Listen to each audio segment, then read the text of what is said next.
대체할 수 없는 압도적 경제 방송 박근영의 데일리 힌트 시간입니다. 반갑습니다. 오늘은 5월 23일 목요일 방송입니다. 한 주가 어떻게 흘러가는지 정말 시간이 빠르네요. 벌써 목요일이고요. 내일은 또 금요일 불금입니다. 시장이 굉장히 뜨겁지도 않고 또 그렇다고 차갑지도 않게 오늘은 거의 양시장 모두 보합세로 마무리가 됐죠. 시장 관련된 이야기, 어제 엔비디아 실적 관련된 이슈가 있었는데 다행히 잘 넘어갔습니다만 국내 시장에서 엔비디아의 시간의 급등을 별로 그렇게 반영을 못했던 시장이 아닌가 싶습니다. 조금 아쉬운 모습을 보였는데요. 장 관련해서 그와 관련된 이유가 뭔지 한 번 더 오늘 짚고 넘어가 보겠습니다. 네, 시장 동향부터 말씀드리겠습니다. 코스피는 마이너스 4.4포인트 하락 출발 보였습니다. 외국인들은 현선물 매도 출발, 그리고 기관은 현물 매도, 선물 매수 출발 보였는데요. 엔비디아 관련된 호실적과 시간의 급등 영향 속에 장 초반 반도체 제조업 그리고 소부장 등이 강세 출발한 가운데 태양광과 원전, 풍력과 수소 등 신재생 에너지와 도시가스, 온디바이스 AI 관련된 테마군들이 강세였습니다. 근데 아침에 한 9시 15분 정도까지 주가 유주 선물이 쫙 밀렸거든요. 굉장히 빠르게 거의 속도로 보면 급락 수준 정도로 싹 밀려버렸는데 그 시간 동안에 어떤 일이 벌어졌느냐, 속보치가 나왔는데요. 그때 중국군이 분리 세력에 대한 응징으로 대만 포위 훈련을 시작한다는 소식이 나왔습니다. 아마 이게 시장에 한 9시 15분까지 영향을 좀 미친 것이 아닌가 보이는데요. 첫 번째 사진을 올려드리면 하나증권에서 올려주신 자료인데, 자, 중국 인민해방군이 23일부터 24일까지 동부 전역 군사훈련 진행 공지와 안내도 배포했는데, 빨갛게 쳐져 있는 이 부분에 대해서 대만을 둘러싸고 중국이 군사훈련을 한다는 거죠. 이제 하나증권 애널리스트 말씀에 의하면 살벌하다. 이 정도 영역에서 전부 중국인들이 군사훈련을 한다는 겁니다. 이렇게 되다 보니까 이 국지적인 어떤 변수, 우려, 이런 긴장감, 이런 것들이 이제 아마 장중 주가주 선물이 한 15분간 쫙 밀렸던 그런 이유가 되지 않을까 싶습니다. 다만 이제 9시 15분경 이후에 V자 반등이 나왔는데 코스닥 중심으로 상승 전환이 먼저 일어났고요. 시장 반응이 나오면서 삼성전기, LG전자, LG이노텍 등의 대형 IT, 그리고 석유화학과 조선기자재 피팅, 그리고 일부 지주사, 그리고 화장품과 2차전지 장비주, 그리고 음원, 음반 등의 강세 전환이 됐습니다. 물론 아침에 주가가 좀 못 오른 것은 오히려 금리 관련된 FOMC 의사록 관련된 영향도 분명히 있었죠. 좀 이따 말씀드리겠습니다. 코스피는 매파적 의사록에 FOMC 의사록에 금리 우려가 재차 불거지면서 오히려 약보합으로 이렇게 진행이 된 상황이었고요. SK하이닉스는 장중 20만 원 돌파에도 삼성전자는 약세 보이면서 흐름들이 별로 오전엔 좋지 못했죠. 매파적 5월 FOMC 의사록 영향에 외국인 자금들이 오전 기준으로 이탈을 하면서 오전 기준 선물을 약 3,800계약 넘는 순매도가 외국인들이 나왔었습니다. 원달러 환율도 소폭 반등하면서 시장이 별로 그렇게 힘이 좋지 못했습니다. 오늘도 엇갈리는 SK하이닉스와 삼성전자 흐름을 보였는데 오후장에는 그래도 삼성전자가 플러스권으로 전환했고요. SK하이닉스, 엔비디아 호실적에도 SK하이닉스 같은 경우는 20만 원 이렇게 돌파를 했고요. 장중 신고가 경신을 했습니다. HBM 일부에서는 엔비디아의 모멘텀을 상대적으로 약하게 받고 있는 삼성전자가 오전에 약보합에서 이루어지면서 코스피 반등이 제한되는 흐름을 보였습니다. 조선과 전기차에 이어서 미중 갈등, 무역 갈등이 반사수의 모멘텀이 추가되고 있는데 역시 중국의 태양광 관련된 이슈가 불거지면서 HD 현대 에너지솔루션이 장중 상한가까지 올라갔고요. 8월 1일부터 중국 태양광 부품들에 대한 관세 인상 조치가 이루어지고 CS 윈드라든지 그 다음에 하나솔루션 등의 신재생 에너지도 상승세였습니다. 코스닥은 엔비디아 호실적이 크게 반응하지 않은 가운데 저가 매수세 유입의 상승이 보이기도 했습니다. 반도체 업종은 엔비디아 호실적에도 외국인 매도 매물이 출회되면서 보합세로 나왔고요. 오히려 최근 조정이 있었던 종목 중심으로 강세, 저가 매수가 들어왔는데 전일 차익 실현 매물 출회됐던 화장품이 일부 반등세가 나왔고요. HLB도 2거래일 연속 하한가 이후에 상승세가 지속됐습니다. 그 외에도 미중 갈등 수혜 기대감과 AI 테마 확산에 신재생 에너지 쪽이 좋았고 SM과 대표 그룹 컴백 기대감과 비핵심 자산 매각 등 소식에 엔터주도 강세 특징이었고요. 한은금통위가 10일 연속 기준금리 동결 발표가 또 장중에 나타났습니다. 업종별로 본다면 전기전자, SK하이닉스와 삼성전자, 동반 종가 상승하면서 지수 견인을 일단 했고요. 저는 엔비디아 어닝 서프라이즈와 정부의 26조 반도체 산업 지원안에 외국인 매수세가 일부 유입됐습니다. 화학은 하나솔루션과 LG화학 등 미중 관세 관련된 분쟁, 반사 이익을 얻을 수 있는 태양광과 배터리 쪽 일부 강세가 나타났고, 전반적으로 지금 유통업 같은 경우는 삼성물산과 LS 인터내셔널 등의 하락세가 나타났습니다. 최근 상승했던 음식료는 CJ 제일제당과 사조 시푸드 중심으로 차익 실현 매물 출회되면서 하락세를 나타냈고요. 코스닥은 외국인 기관 동반 매수로 상승세 보였는데 업종별로는 오락, 문화, 건설, 일반 전기전자가 강세였고, 반면 컴퓨터 서비스와 기타 서비스 그리고 기타 제조 업종들이 약세를 보였습니다. 변별력이 별로 없었던 하루였고요. 시장도 그렇게 핫한 것은 아니었죠. 굉장히 뜨뜻미지근한 그런 하루가 됐다 볼 수 있겠습니다. 네, 그러면 관련된 매크로 지표 이야기를 좀 드리겠습니다. 오늘 시장이 엔비디아 시간의 강세 때문에 이거 반도체 소부장 날아가겠구나 생각했지만 별로 그렇지는 못했죠. 물론 소부장 기업들 가운데 굉장히 강했던 종목이 일부 있긴 했습니다만 생각보다 뜨뜻미지근했습니다. 그 이유가 뭐냐면 좀 전에 말씀드렸던 대만 쪽에 중국 군사훈련 소식도 있었고요. 이 두 번째로는 말씀드렸던 FOMC 의사록입니다. 이 부분인데, 자, 첫 번째 자료 사비를 또 띄워드리면 FOMC 의사록 관련해서 이런 평가가 나옵니다. 참가자들이 올해 1분기 인플레이션이 강세를 나타내면서 통화정책 완화 시점과 관련해서 상당한 우려를 나타냈다는 점입니다. 회의록은 참여자들이 1분기 인플레이션 수치에 실망했다면서 인플레이션이 2%를 향해 지속적으로 움직이고 있다는 더 큰 확신을 얻기까지 이전에 예상했던 것보다 더 오랜 시간이 걸릴 것으로 나타났다는 평가입니다. 회의록에 따르면 페드 당국자들이 지난 1년 동안 인플레이션 완화가 됐지만 최근 몇 달간 2% 목표를 향한 추가 진전이 부족하다는 점을 언급을 했고요. 지정학적 영향으로 인한 물가 상승 위협과 인플레이션 저임금 소비자에게 미치는 압력이 역시 우려스럽다는 이야기가 표면된 거로 보입니다. 그러다 보니까 지금 금리 인상까지도 이야기 나오는데 그렇게 가기는 좀 어렵고요. 그럼에도 불구하고 인하 관련된 부분들이 좀 지연되거나 상당히 미뤄질 수 있다. 이런 식으로 이야기가 되다 보니까 오늘 시장이 그렇게 썩 좋은 분위기가 아니었다고 볼 수도 있겠습니다. 자, 그래서 그 다음 자료 보여드리면 FOMC 의사록 발표 전에 금리 인하 경로에 대한 표가 나오죠. 페드와치 쪽에 금리 인하 경로인데요. 자, 표를 좀 띄워주세요. 그래서 FOMC 의사록 이전에 이렇게 경로가 나옵니다. 그러면 제일 아래쪽에 2025년 4월 30은 4.50에서 4.75까지 떨어지는 거로 가장 이제 확률이 높게 나타나고 있죠.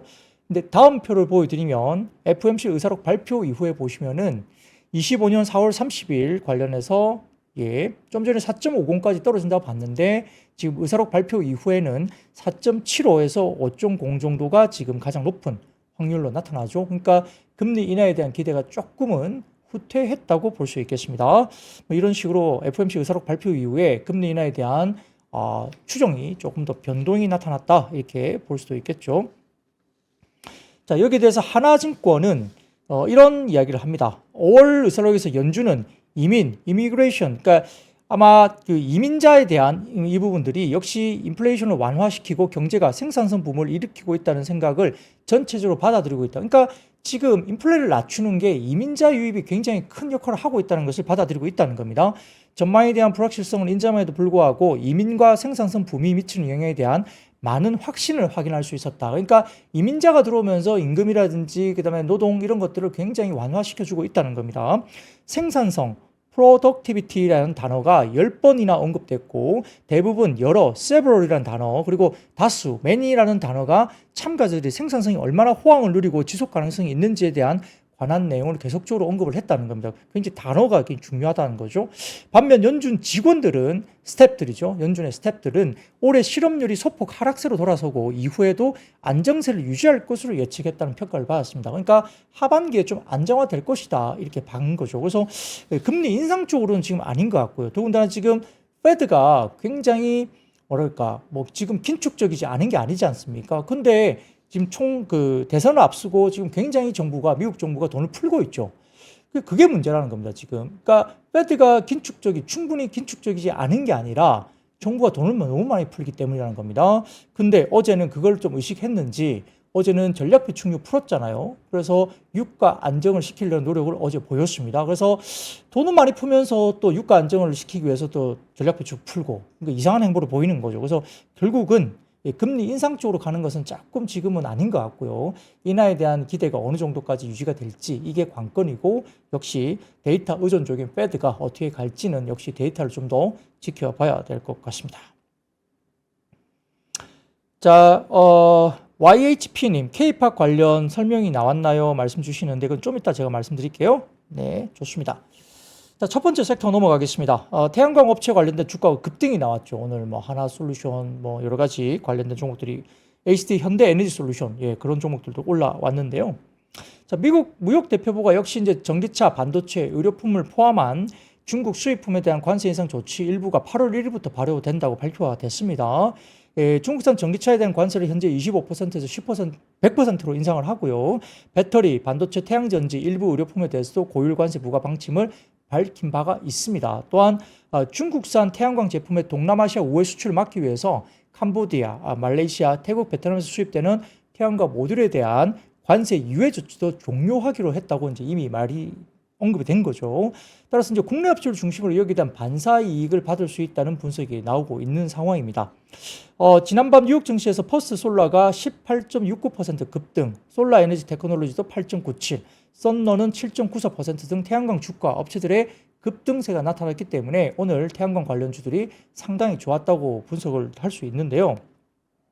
특히 이제 UBS가 퍼스트 솔라에 대해서 AI 기반 전력 수요 증가의 숨은 수혜주라고 평가 보고서를 내면서 목표 주가를 주당 $270로 상향 조정했습니다. UBS는 대형 기술 기업들이 데이터 센터 확산을 위해서 청정 에너지를 사용하는 선호한 추세에 따라 특히 AI 수요에 따른 전력 수요 증가로 퍼스트 솔라가 혜택을 받을 것이다라고 전망 보고서를 낸 겁니다. 그러면서 HD 현대 엘리니 솔루션, 대명 에너지, 하나솔루션, 신성에너지, SDN, S에너지 등등 같은 태양광 에너지 테마가 상승세를 보였는데요.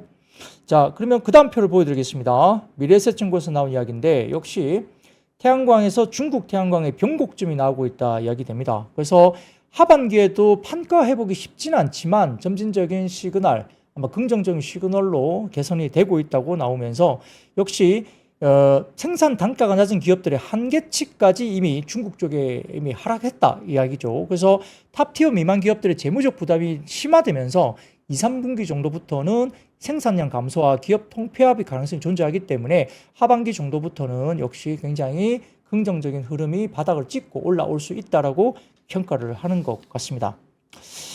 근데 제가 보기에는 오늘 그 미국 시장에서 태양광이 올라간 이유, 급등한 이유는 좀 다른 곳에서 찾고 있거든요. 저는 관세 부과가 과연 태양광 쪽에 국내가 반사이익을 받아서 이렇게 급등했을까라는 생각인데요. 그런 건 아닌 것 같아요. 제가 보기엔 다음 이슈가 더욱더 중요한 이슈입니다. 자, 띄워주시죠. 블룸버그 통신입니다. 중국이 자국의 태양광 산업 안정화를 위한 정부 개입 등에 대한 미팅을 진행했다는 게 이게 제가 보기에는 핵심입니다. 미국 태양광 기업들 퍼스트 솔라가 17% 이상 급등하는 이유는 역시 중국의 태양광 산업 안정화를 위한 정부 개입을 한다는 겁니다. 그 내용을 보면 중국 정부가 태양광 산업에서 벌어지고 있는 가격 경쟁을 통제할 수도 있다는 기대감이 형성되고 있고요. 중국 태양광 협회가 지난 5월 17일 협회 미팅 이후에 위챗 공지를 통해서 태양광 장비와 소재를 원가 이하 가격으로 판매하는 행위를 막는 조치가 필요하다고 언급했기 때문입니다. 그러니까 저가 공세가 힘들어지는 거죠, 더 이상. 그래서 협회 미팅에는 주요 태양광 기업과 중국 산업정보기술부가 참석했고 해당 조치는 중국 정부의 개입도 포함되어 있다고 알려졌습니다. 제가 보기엔 이게 핵심인 것 같아요. 또한 인수합병 등을 통한 시장 조정 과정도 필요하다는 의견도 제기했기 때문에 구조조정이 들어간다는 겁니다. 그러면 경쟁이 심화되는 게 좀 더 쉽지 않다고 볼 수 있겠죠.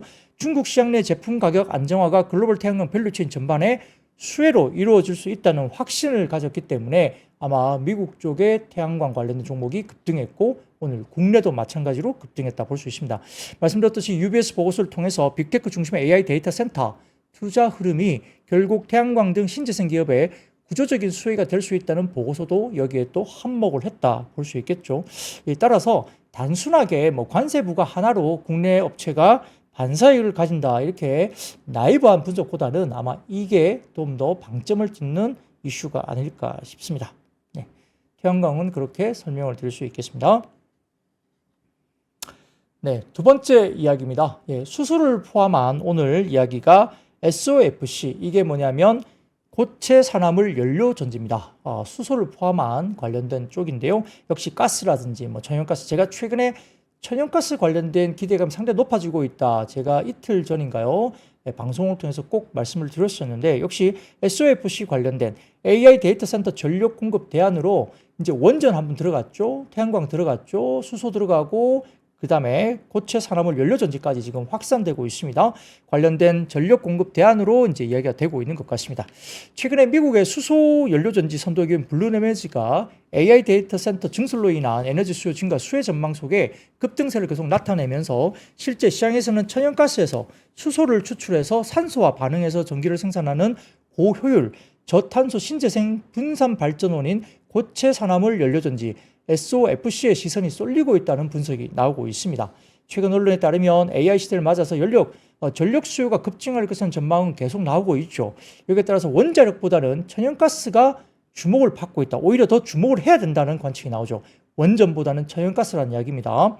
지난 6일 마이크 워스 쉐브론 최고 경영자가 미국의 비버리힐스에서 열린 밀컨 컨퍼런스에서 참석한 자리에서 AI와 데이터 센터 전력 소비 급증으로 인한 천연가스 수요가 예상을 굉장히 뛰어넘을 것이다 라고 언급을 했다고 합니다.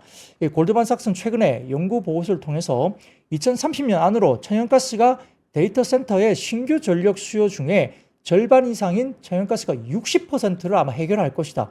굉장히 강력한 보고서를 냈어요. 나머지 40%가 풍력, 태양광 등의 신재생 에너지가 나눠 갖게 될 것이다 전망을 했죠.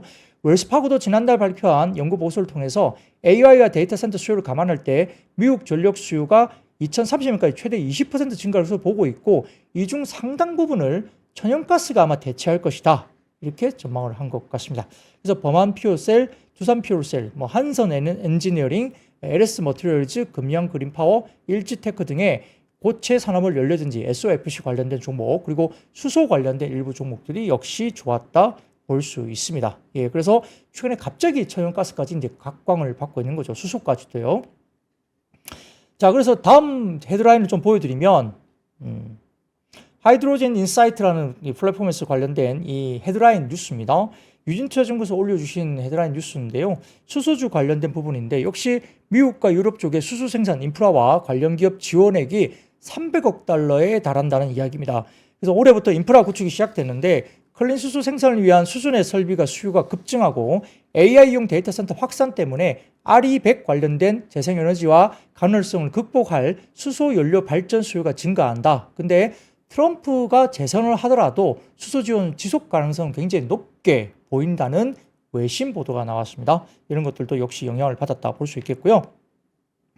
자, 그 다음 그 자료를 좀 띄워드리면 이 부분이 있습니다. 이 부분이 역시 상상인 증권에서 오늘 이야기를 코멘트를 냈는데, 이게 뭐냐면 수소 관련된 종목 가운데 커버리지를 하고 있는 종목 가운데 역시 탑픽이 두산 퓨얼셀이다 이야기를 하면서, 이 관련된 그 이야기는 역시 데이터 센터 내 수소 연료 전지를 공급한 이력을 갖고 있는 게 두산 퓨얼셀 관련된 공시 내용입니다. 그래서 23년 5월 18일 두산 퓨얼셀의 단일 판매 공급 계약 체결을 공시해 보면 44억 원 규모로 화성 HPC, 삼성전자죠. 데이터 센터 내 연료전지 시스템을 공급한 공시가 나왔다고 언급하면서, 역시 이렇게 수소 관련된 커버리지, 데이터 센터 관련된 수소 연료전지를 공급한 이력이 있는 게 확인된 회사가 두산 퓨얼셀이라고 하면서 탑픽으로 이제 언급을 했습니다.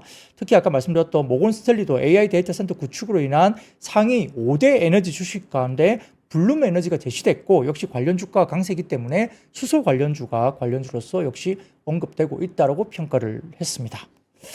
자, 근데 오늘 JG의 투자 이야기라는 플랫폼에서 제가 이것도 발견해서 감사하게 제가 가져와 봤는데, 다음 표를 보여드리면 미국의 수소 ETF입니다. 이 관련된 ETF인데요. 어제 5.7% 거의 급등한 것 같습니다. 그래서 이렇게 ETF가 이야기되고 있는데, 왜 ETF가 중요하냐? 그 다음 표를 보여드릴까요? 그 ETF 내에 들어간 빨갛게 표시된 쪽이죠. 이게 종목인데요. ETF 내 편입 종목인데, 한국의 두산 퓨얼셀과 범한 퓨얼셀이 그 ETF 내에 포함되어 있다는 겁니다. 그래서 수요가 들어올 수밖에 없죠. 그래서 이렇게 관련된 미국의 수소 ETF 가운데 두산 퓨얼셀과 범한 퓨얼셀이 ETF 관련된 종목으로 들어가 있다. 그러니까 살 수밖에 없습니다. 예, 이런 것들도 역시 수급적인 부분들이 들어올 수 있는 부분이 있다라고 평가를 했죠. 예, 이런 것들 자료 감사하게 제가 오늘 인용을 했습니다. 네, 재생에너지 쪽이 워낙 요즘에 AI 확산 테마로 역시 또 확산되고 있고 전력과 전성기가 조금 쉬어가면서 이쪽으로 또 확산되고 있는 것 같아요. 이런 것들도 저희가 관심을 갖고 또 봐야 되겠습니다. 자, 다음 소식입니다. 역시 이제 어제 엔비디아 관련된 쪽이 가장 각광을 받았는데 오늘도 엔비디아 이야기를 안 할 수가 없습니다. 자, 첫 번째 자료 띄워드리면 미래에셋증권의 자료입니다. 엔비디아 엄청납니다. 엄청납니다. 예, 매출액과 그 다음에 조정 EPS를 보시면 엄청나게 나오고 있죠. 25년 추정치까지도 더 올라가고 있습니다. 역시 이제 엄청나게 올라가는데 예상치를 상회하는 실적 발표하면서 오늘 시간에 6% 정도 급등했기 때문에 오늘 미국 시장에 역시 영향을 줄 것으로 보입니다. 오늘 우리가 하루 정도 먼저 반영을 했다고 볼 수 있습니다. 24년 회계연도 관련된 매출액이 260억 4천만 달러, 35조 6천억 원 되고요. 주당 순이익이 6.12달러 기록했고요. 매출은 시장 조사기관 LSEG가 집계했던 시장 예상치 246억 5천만 달러 웃돌았고 주당 순이익도 예상치 5.59달러를 상회했습니다. 또 2분기 매출 가이던스가 280억 달러까지 예상하면서 이는 LSEG가 집계한 월가 전망치인 266억 1000달러를 웃도는 수치니까 굉장히 높은 수치를 또 이야기를 한 거죠. 그래서 역시 우리 이야기로는 엔비디아가 살아있는 것이죠. 이런 부분도 보시면 될 것 같고요. 자, 그래서 이런 폭발적인 성장이 되고 있는데 다음 표를 보여드리면 그러면 엔비디아의 최근에 분기별 관련된 레비뉴 트렌드를 좀 보시면 계속 상향 조정이 되고 있는 모습을 보실 수 있죠. 그런 모습 볼 수 있고요. 위에서 한 네 번째 정도 보시면 오토라는 항목도 있습니다. 오토, 자동차. 이쪽은 역시 자율주행 쪽으로 나가는 매출 성장도 계속 나오고 있어서 자율주행도 이 부분에 엔비디아 쪽도 상당히 영향을 주고 있다는 것도 우리가 생각을 좀 해볼 필요가 있습니다. 자율주행 쪽, 엔비디아도 자율주행 영향을 받고 상당히 오토 부분에 대한 사업 부분도 좋아지고 있다 보시면 될 것 같고요. 자, 근데 그 다음 표를 보여드릴까요? 이거 보시면 뭘 보시냐면 GP 마진입니다. GP 마진. 예, 78.9%에서 이제 점점점 75.5% 소폭 하향 조정되고 있죠. 그래도 어마어마한 GP 마진입니다. 근데 이제 이걸 가지고 오늘 이제 시장에서 너무 이제 환호하지 않았다. 생각보다 폭발적으로 환호가 일어나지 않았다는 게 엔비디아의 수익은 크게 증가는 했지만 최근에 몇 분기 동안 매출 성장률은 조금 둔화되고 있다고 이제 보는 쪽도 있다는 겁니다. 시각적으로 봤을 때 회사의 베이스 매출이 증가함에 따라 성장 속도가 조금 느려지고 있다는 것도 이야기를 하고 있는데 한 해 전 1분기 약 72억 달러였던 매출이 2분기에 거의 2배인 135억 달러 증가했고 3분기에는 180억 달러 이상으로 그리고 4분기에는 220억 달러 이상으로 계속 증가세를 보였는데 이번 분기는 이전보다 성장이 좀 더 느려졌음에도 불구하고 모건 스탠레이 분석가들은 역시 이제 이게 우려스러운 뷰도 있거든요. 분명히 성장세가 약간 둔화되고 있다. 워낙 높게 올라왔기 때문에 그 성장폭은 역시 둔화될 수밖에 없죠. 그럼 주가가 좀 쉬거나 오히려 이 부분들이 성장성에 대한 부분들, 증가율에 대한 부분들이 좀 둔화되니까 주가가 좀 쉴 수도 있지 않을까? 뭐 그런 생각을 할 수도 있는 겁니다. 예, 여기에 대해서 모건 스탠리 분석가들은 이번 주에 발표한 노트에서 기대되는 성장 둔화가 주가에 문제가 되지 않을 것으로 평가를 했습니다. 이는 엔비디아 주가 밸류에이션이 다른 큰 빅테크 회사들과 아직은 비슷한 수준이고 엔비디아가 과거 밸류에이션 밴드 내에서는 아직도 하단에 있기 때문이라고 평가를 했죠. 네. 그리고 뭐 GP 마진이 GPM이 75%가 악재인가요? 네. 그렇지는 않습니다. 근데 아무튼 굉장히 큰 성장성을 보이다가 이제 그 성장세가 약간 둔화된다. 이것 때문에 좀 우려를 한다. 주가는 또 많이 올랐기 때문에 뭐 그런 뭐 우려도 일단은 뭐 주목을 할 수 있겠죠. 뭐 그런 뷰도 분명히 있을 수 있습니다. 네. 그런 것들에 대해서 조금은 양쪽에 일단 뷰가 있다는 것도 저희가 좀 일단 생각을 해볼 필요는 있겠죠. 자, 아울러서 주식을 10대 1로 분할한다고 발표했죠. 이것도 상당히 좀 서프라이즈 했는데요.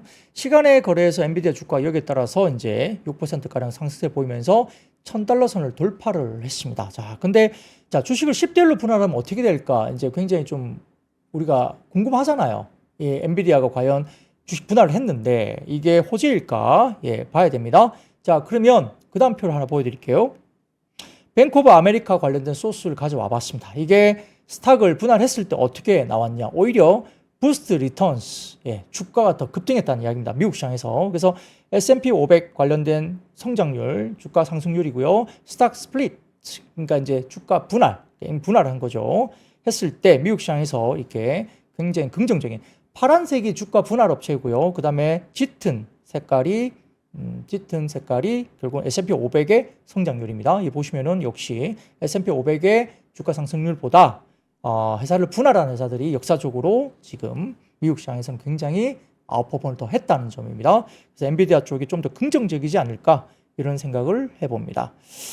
젠슨 황 CEO가 컨퍼런스 콜을 통해서 전 세계 1조 달러 규모의 데이터 센터가 AI 공장을 전환하는 AI의 산업혁명 시대가 됐다고 밝혔고 올해 블랙웰의 많은 매출을 보게 될 것이다. 굉장히 강한 자신감을 이야기했고요. 새로운 칩이 4분기까지 데이터 센터에 탑재될 것을 언급하면서 역시 제일 중요한 것은 뭐다?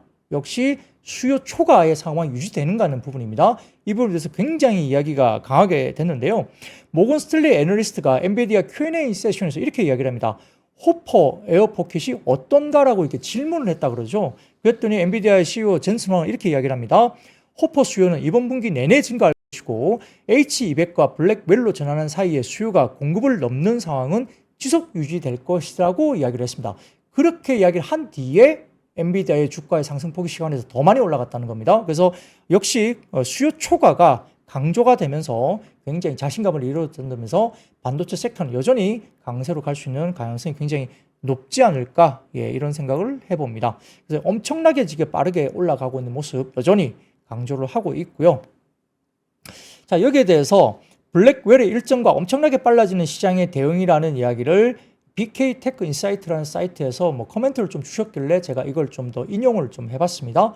그래서 블랙웰 일정 코멘트는 2분기 출시, 그리고 3분기에 램프업, 4분기에 본격 블랙웰 사이클로 넘어가는데 최근에 엔비디아 신고가가 다가간 것은 이미 한국과 대만 관련된 밸류 체인에서 답지를 이미 봤다고 평가를 했습니다. 그래서 2분기 출시는 컨센보다 좀 빨랐지만 실제 배송 속도와 증산 속도는 기존 컨센서스가 비슷하다고 언급을 했는데요. 역시 관련해서 납품을 대만 업체들, 서버 제조업체들도 납품을 하는 게 램프업과 관련된 하반기 램프업을 빠르게 진행되면서 납품이 될 것이라고 평가를 하고 있고요. 더군다나 블랙웰의 핵심 부품 중에 하나는 리퀴드 쿨링, 액침 냉각이죠. 액침 냉각 기업들이 하반기 램프업이 되는 점도 맥락이 맞닿아 있습니다. 자, 그 다음 자료 좀 띄워드릴까요? 네. 자, 띄워드리면 이게 어디죠? 여러분들 알고 있는 버티브입니다. 버티브. 버티브가 액침 냉각 관련 주잖아요. 그러니까 우리는 한국에 뭐가 있습니까? GST라는 회사가 있습니다. 이런 것들도 좀 같이 보셔야 될 것 같아요. 그래서 버티브가 이렇게 주가가 계속 급등하고 있습니다. 이런 것들이 이제 일맥상통한다 볼 수 있죠.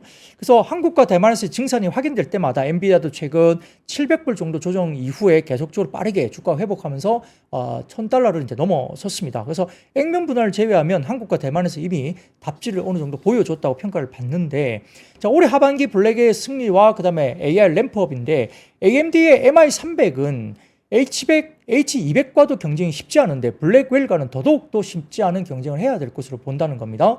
그래서 팹리스의 어려운 점은 설계율을 점하고 나면 생산 비용이 크게 차이가 남지 않기 때문에 선두 업체가 오히려 가성비가 더 좋아진다는 거죠. 그래서 아마 엔비디아의 아성을 무너뜨리기는 아직까지는 좀 어렵다라고 평가를 될 수 있는 거고요. 그래서 점점 더 어려워지고 점점 더 빨라져야 되는 대응이 있는 것이고, 또 애널리스트들도 엔비디아의 피크아웃이 다가온다라고 보는 것보다는 오히려 애널리스트의 분석과 팔로업 속도가 엄청나게 빠르고 정확해지기 때문에 아마 한국이나 대만 밸류 체인에서 컨센서스의 변화에 대한 요소들이 감지되면 최근에 애널리스트들이 그때그때 빠르게 대응하면서 굉장히 중요해지고 어닝 서프라이즈 강도도 과거에는 한 10에서 30%까지 어닝 서프라이즈가 엔비디아가 보여줬다면 최근에는 그런 애널리스트들의 어떤 팔로우업과 속도가 굉장히 빨라지면서 오히려 최근에는 서프라이즈 부분들이 강도가 5%대로 좀 감소한 부분도 있다. 그러니까 기본적으로 어닝 서프라이즈 강도가 약해졌다고 좀 보기에는 지금 애널리스트들의 굉장히 빠른 속도의 팔로우업과 빠른 어떤 그런 대처들이 나오면서 오히려 그런 부분들도 좀 영향을 미친 게 아니냐 이렇게 볼 수도 있습니다. 그래서 블랙웰이 올해부터 내년 상반기까지 AI 반도체 시장에서 확고한 위치를 증명해 줄 수 있을 것 같고, 그리고 블랙웰 다음 제품도 그럴 수 있는가가 또 중요한 변수가 되겠죠. 그래서 이런 부분들을 우리가 램프업 이후에 연말에 다음 세대에 대한 정보들에 대해서 블랙웰 이후에 다음 세대에 대한 제품에 대한 정보가 또 어떻게 나올 것인가 이런 것들은 좀 지켜볼 필요가 있다라고 이야기를 할 수도 있겠습니다. 뭐 충분히 공감 가는 이야기로 볼 수 있겠죠. 자, 그래서 다음 표를 보여드리면 시장 이야기 바이 제이슨이라는 플랫폼에서 제가 가져와 봤습니다. 엔비디아의 목표가가 높은 순서대로 누가 어떻게 엔비디아를 보고 있다는 겁니다. 그래서 위에 보시면은 1,400달러까지 나와 있고요. 그 밑에 보시면 1,200, 제일 아래쪽에는 1,100달러까지 나와 있죠.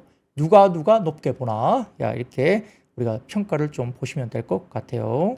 네. 자, 그렇게 이야기를 하고 있습니다.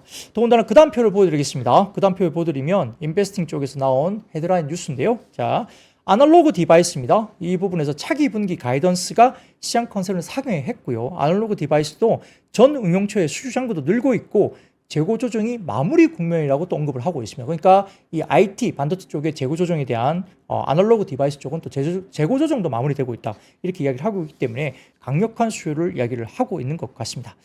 자, 거기다가 그 다음 표를 보여드리겠습니다. 그 다음 표를 보여드리면 이게 국제 반도체 장비 재료 협회 세미 쪽에서 나온 이야기입니다. 이렇게 해서 리포트를 통해서 올해 1, 4분기 전자제품 판매 증가, 반도체 재고 안정화, 웨이퍼 팹 생산 능력 증가 때문에 반도체 산업의 긍정적 시그널이 포착되고 있다. 하반기 산업의 성장률은 하반기로 갈수록 더욱더 가속화될 것이라는 평가 보고서를 낸 자료입니다.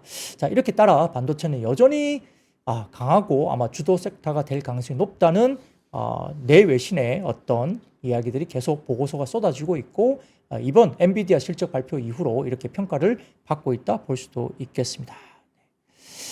자, 좋습니다. 이런 것들도 좀 평가를 보시면 좋을 것 같고요.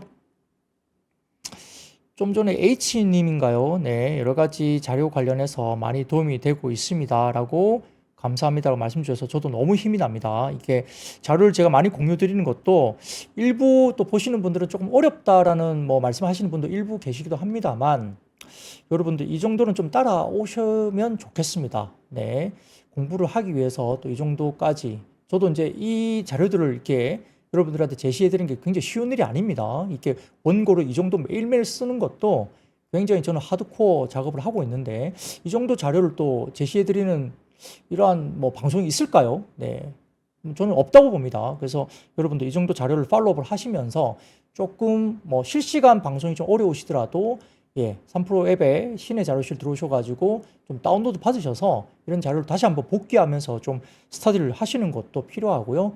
또 제가 말씀드린 것에 대해서 또 어느 정도 듣고 이해하겠다 정도까지는 또 올라오셔야 조금 시장을 따라가는데 좀 더 도움이 되지 않을까 생각을 합니다. 네, 넋두리를 좀 한번 말씀드려 봤습니다. 네. 자, 좋습니다. 그러면 그 다음 이야기를 좀 드려볼게요. 엔터 음원 음반, 아까 좀 전에 어느 분이 이제 실시간 댓글창에서 이야기를 하셨는데요.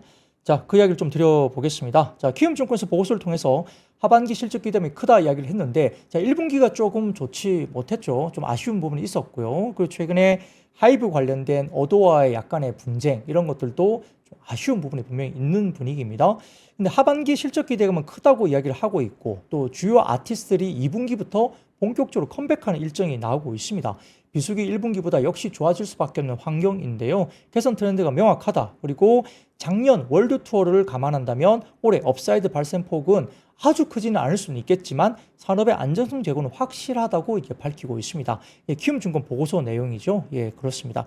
그래서 그 다음 자료 보여드리면 연도별 매출액과 영업이익 추이 전망입니다. 보시면은 각 회사마다 하이브, SM, DOU, JYP 등등 해서 쭉 보시면 상향 조정이 계속 됐고요. 2024년도 이후로 계속 보시면 아주 빠지진 않고 어느 정도 유지는 될 거로 보는 것 같습니다. 그래서 연도별 영업이익 추이 전망도 좀 안정적으로 계속 가고 있다는 볼 수 있겠죠. 그리고 1분기가 비수기였기 때문에 2분기 이후에는 역시 반등 탄력이 나올 수 있다 이렇게 볼 수도 있는데 어제 같은 경우는 이제 과거에 우리가 블랙핑크라든지 BTS 같은 경우에 6만, 5만 정도의 큰 콘서트장에서 다 매진으로 갔었기 때문에 실적 추정치를 전부 다 매진을 기본으로 해서 이렇게 추정을 했다면 최근 들어서는 일부 아티스트들 기준에서 약간 매진이 안 되고 좀 공연이 다 안 차지고 이러다 보니까 이제는 조금 데이터베이스를 조금 더 확인해야 된다. 매진을 기본 베이스로 해서 실적 추정을 하다 보면 좀 틀릴 수가 있기 때문에 조금 체크를 하고 가자 이런 이야기들이 최근에 엔터 쪽에 나오고 있다. 제가 어제 말씀드렸죠. 그런 부분들이 약간 언급이 됐는데 자 그러면 하루 만에 왜 엔터주가 급등을 했을까 이야기입니다. 자 그 다음표를 보여드리면 K-팝의 앨범 대륙별 연간 수출 추이인데요. 이 보시면은 자 이런 게 나옵니다. 아시아 쪽이 많이 줄었죠. 물론 이제 이게 작년에 굉장히 좋았고 아래쪽에 짙은 파란색이 굉장히 높죠. 이게 아시아 쪽인데 아마 중국 쪽, 뭐 일본 쪽, 특히 이제 중국 쪽일 수 있습니다. 근데 지금 보시면 5월까지 누적을 보면 엄청나게 지금 줄어 있어요. 지금 최근에 보면 물론 이제 하반기에 엄청나게 많이 할 수 있겠지만은 5월까지 누적인데 뭐 하반기 거의 이제 상반기 거의 왔거든요. 근데 연간 앨범 수출 추이를 보면 다소 좀 줄어 있습니다. 이런 것들도 조금 지금은 올해 엔터주에 대한 보수적인 입장이 여전히 있을 수 있고요. 그다음에 중국 쪽에 여전히 이제 여러 가지 부분에서 수출 비중이 앨범 판매 비중이 좀 줄고 있기 때문에 이런 것들도 약간 영향을 역시 받을 수밖에 없습니다. 그래서 그런 것들을 좀 보시면 좋을 것 같고요. 그래서 오늘 같은 경우에 좀 급등이 나온 이유는 지금 말씀드릴게요. 어떤 급등 나온 이유는 중국 관련해서 한국 가수 공연이 허가됐다라고 오늘 뉴스가 장 막판에 오후에 나온 거죠. 이게 한한령 해제에 물꼬가 트이는 것인가라는 기사가 나왔는데 물론 단독 보도였습니다.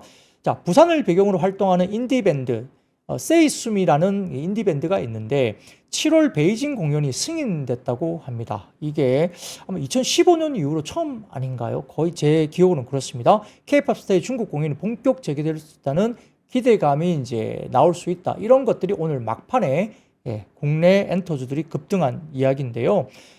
우리가 세이수미 같은 경우는 7월 12일 날 베이징 특별 공연을 허가받았다고 보이는데 세이수미는 부산 광안리를 기점으로 활동하는 서프록 성향의 4인조 인디밴드로 알려졌습니다.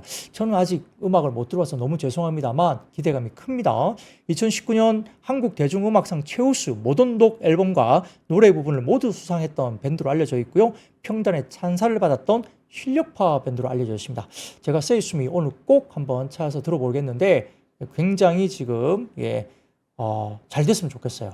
그래서 이렇게 됐는데 자 이것과 관련해서 장 마치고 거의 장끝 무렵에 대신증권에서 관련 애널리스트가 이렇게 이야기를 했습니다. 자 일부 인디밴드의 뭐 이런 공연은 규모가 아주 큰 공연 아닌 것들은 일부 가능성이 좀 열릴 수 있는데 대형 공연 같은 경우는 아직까지는 뭐 중국 정부가 본격적으로 열어주기에는 불확실성이 남아 있다. 이렇게 대신증권에서 코멘트를 했고요. 담당 애널리스트들이 결국은 그럼에도 불구하고 지금 SM 같은 경우는 중국의 충성도가 굉장히 높기 때문에 SM이 굉장히 수혜를 받을 수 있다고 보는데 물론 일본도 SM이 잘합니다. 근데 역시 기준은 대신증권의 입장에서는 코멘트에서는 결국은 IP, 많은 IP를 가지고 있는 회사가 역시 좀 더 긍정적이지 않을까. 그래서 하이브가 좀 더 긍정적일 가능성이 만약에 열린다면 긍정적일 가능성이 높다라고 평가 코멘트를 장 막판에 내기도 했습니다. 그래서 일단은 오늘 음원 음반 이런 엔터주들이 움직인 이유는 거기에 있다라고 볼 수도 있습니다. 세이수미 뭐 이런 뭐 인디밴드 저도 좀 처음 들어봤다는 이야기인데요. 모르겠습니다. 저도 이제 인디밴드 관련된 이 아주 유명한 밴드인 것 같아요. 제가 이쪽을 못 들어서 너무 죄송합니다만 제가 들어보겠습니다. 들어보고 또 이런 인디밴드들이 활성화되면서 이 다변화된 음악 그러니까 뭐 걸그룹, 뭐 보이그룹 이런 음악 말고도 뭐 그쪽도 당연히 잘 돼야 될 것 같고 그런 말고도 음악의 다양성 굉장히 중요하기 때문에 또 이런 인디밴드들의 약진도 굉장히 또 중요하지 않을까 생각합니다. 과거에는 뭐 저희가 잘할 시기에는 뭐 예를 들어서 뭐 락이라든지 메탈 이런 쪽에 다양성이 굉장히 좀 많이 또 그때는 굉장히 활발하게 이루어졌거든요. 그래서 국내에 뭐 락밴드, 뭐 메탈밴드 이런 쪽도 굉장히 활발했던 기억이 나는데 저도 굉장히 좋아했거든요.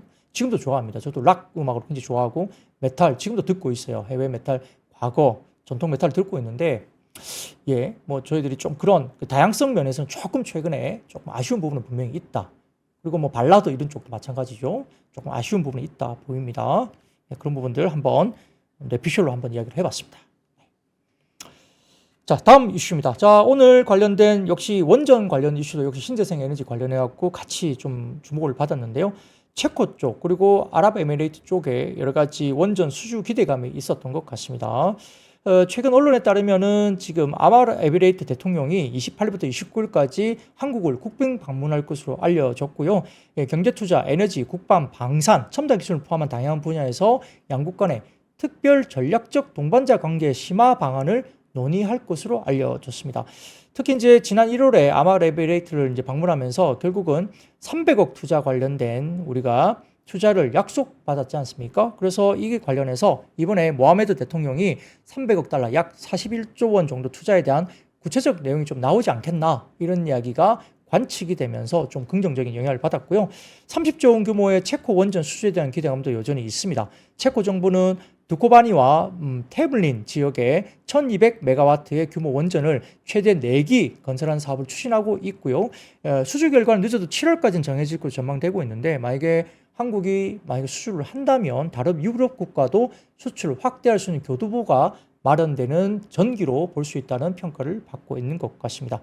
그리고 지난 21일 국내 입법조사처가 인공지능 혁명에 대한 부응에서 선제적 전력 공급과 전력망 확충 기여 보고서를 통해서 앞으로 5년간 새로 지어질 데이터 센터에 필요한 전력을 충당하려면 원전 53기를 추가 건설해야 된다는 보고서를 냈다고도 합니다. 그래서 다음 주 발표될 정부의 제11차 전력 수급 기본 계획에 아마 증설 계획이 좀 담기지 않을까 여기에 대해서 주목을 하고 있다. 이런 분석 보고서가 나오면서 역시 일부 관련된 원전 관련주도 올라오기도 했습니다.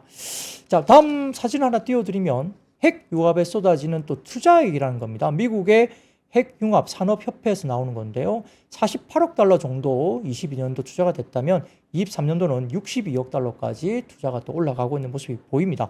그래서 이런 부분들도 역시 같이 이야기가 되고 있는 거죠.